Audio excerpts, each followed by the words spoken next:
جب میرے والدین کی شادی ہوئی تو بابا نے شادی کی شرط کے طور پر امی کے لیے سورہ آل عمران زبانی یاد کی، اور جب میری شادی ہو رہی تھی تو بابا نے میرے شوہر کو بھی یہی کہا کہ وہ قرآن کی کوئی سورت حفظ کرے، اس کے بعد ہی شادی کی جائے گی۔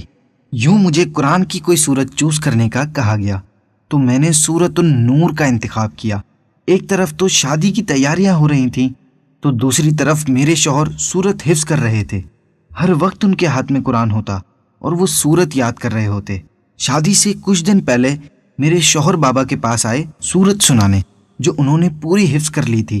میرا خیال تھا کہ بابا بار بار غلطی نکالیں گے اور شروع سے شروع کرنے کا بولیں گے، لیکن یہاں تو بہت خوبصورت منظر تھا۔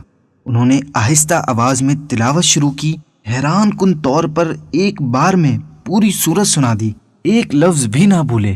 سورت سننے کے بعد میرے بابا نے انہیں گلے سے لگا لیا اور کہا، میں اپنی بیٹی کی شادی تم سے کروں گا، تم نے میری شرط پوری کر دی ہے۔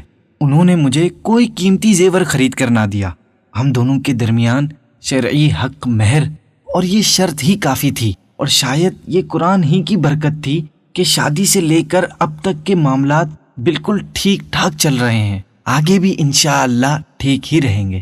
اگر ہم بھی شادیوں میں فضول قسم کی شرائط لگانے کے بجائے اس طرح کی اچھی اچھی شرطیں لگائیں، اگر اللہ نے چاہا تو اس کی برکتیں اپنی آنے والی نسلوں میں ہم خود دیکھ لیں گے۔